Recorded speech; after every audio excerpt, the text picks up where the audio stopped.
देवन्या, एक श्रापित प्रेम कथा, भाग 5। खून, किताब और रहस्य। रात का समय। हवा का एक ऐसा झोंका चला जो सिर्फ बरगद के पत्तों को हिला नहीं रहा था, जैसे वो भी अपनी जुबान से कुछ कहना चाहते हों। देव खिड़की के पास बैठा था, डायरी खोल के कुछ लिखने की कोशिश कर रहा था। पर कल रात की वो हंसी, वो लाल चमकती आंखें उसके हाथों को बार बार कांपने पे मजबूर कर रही थी। अमित ने उसके कंधे पर हाथ रखा। अमित, भाई, लिखने से डर कम नहीं होगा, सामना करना पड़ेगा। देव ने डायरी बंद कर दी, सिर्फ एक हल्की सी मुस्कान खींच दी अपने होठों पे, जो असली नहीं थी। देव अंदर ही अंदर खुद से सामना करना, या फिर शायद श्राप ही हमें सामना कर रहा है। अगली सुबह सब कॉलेज के लिए निकले। मारुति 800 का इंजन खतरनाक आवाज कर रहा था, पर रोहित ने टेप से एक कैसेट चला दी, पुराना कुमार सानू का गाना। रोहित, बस भाई, ऐसी राइड में अगर कोई हीरोइन बैठ जाए ना तो सीधा शादी फिक्स हो जाए। सब हंस दिए, पर देव का मन अभी भी उदास था। गाड़ी एक मोड़ पर पहुंची ही थी कि अचानक से गाड़ी के सामने एक आदमी चला आता है।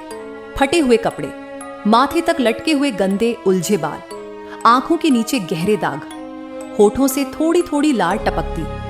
ड्राइवर सीट पर अमित ने जोर से ब्रेक लगाया। गाड़ी चरचराहट के साथ रुक गई। समीर, अरे ये कहां से आ गया?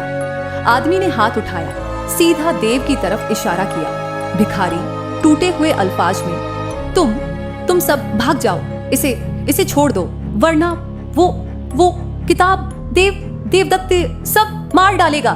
सब एकदम सन्नाटा। समीर डर के साथ, ये बोल क्या रहा है?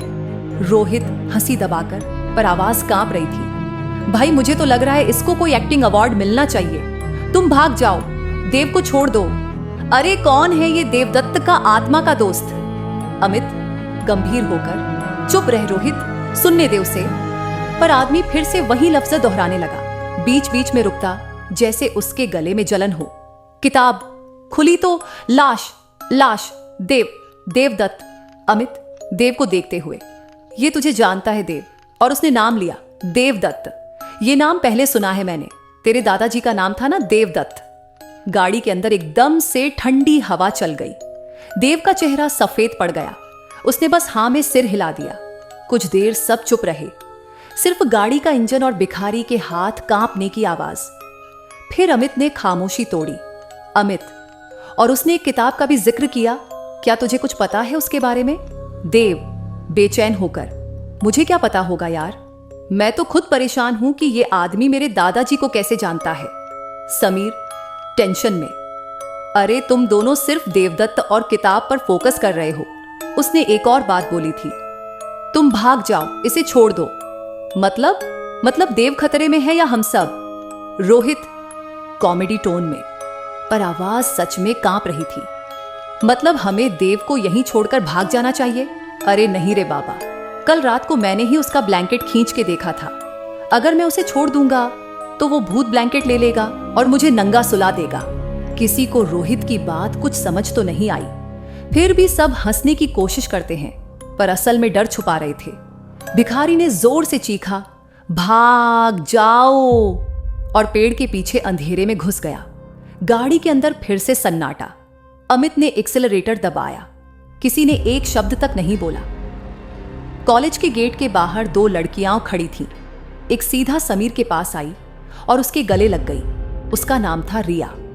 उसकी आंखों में परेशानी थी, पर उसने नॉर्मल दिखाने की कोशिश की। रिया, समीर, तुम लोग इतना लेट क्यों आए? समीर कुछ बोल नहीं पाया, सिर्फ उसकी तरफ खाली नजर से देखता रहा। रिया समझ गई, कुछ तो हुआ है। रिया, क्या हुआ? तुम इतने घबराए क्यों लग रहे हो? समीर बेचैन होकर, घबराऊं ना तो क्या करूं रिया, पता ही नहीं हम जहां से आ रहे हैं वो इंसान का घर है या भूतों का। रिया, मतलब? अमित बीच में कूदते हुए, मतलब ये पागल है, रात को सपना देखा था, अभी तक वही रिपीट कर रहा है। सब हंसने की कोशिश करते हैं, पर रिया के पीछे एक और लड़की खड़ी थी, तान्या। बहुत खूबसूरत, निर्मल चेहरा, लेकिन आंखों में एक अजीब सी गहराई।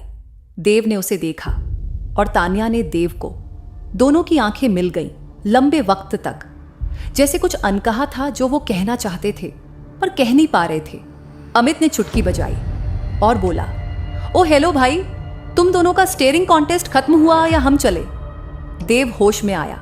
देव, हाँ चलो। सब चल पड़े। सिर्फ रोहित वहीं रुक गया, तानिया को घूरता हुआ। समीर, अरे भाई चलना है या इनविटेशन कार्ड भेज के बुलाएं तुझे? रोहित, अगर मेरे सामने ऐसी सुंदर लड़की खड़ी हो ना तो मैं जिंदगी भर यहीं खड़ा रह जाऊं। तानिया ने सीधा पलटकर देख लिया और तानिया ने बोला, कुछ बोला तुमने रोहित? रोहित हिचकिचाकर, ना नहीं तानिया जी, मैं तो बस ऐसे ही। समीर हंसा और बोला, भाई तुझे तो भाव भी नहीं देती और तू है कि लाइन पे लाइन मार रहा है। सब क्लास में चले गए। दिन नॉर्मल गुजरा। रात को 11 बजे समीर के फोन पे कॉल आया। स्क्रीन पे नाम रिया। उसकी आवाज कांप रही थी। रिया रोते हुए, समीर, हमें हॉस्टल से निकाल दिया, प्लीज आ जाओ। हम दोनों हॉस्टल के बाहर बैठे हैं। समीर शॉक में, क्या तुम्हें हॉस्टल से क्यों निकाला? रिया, प्लीज आ जाओ, मैं सब बताती हूँ।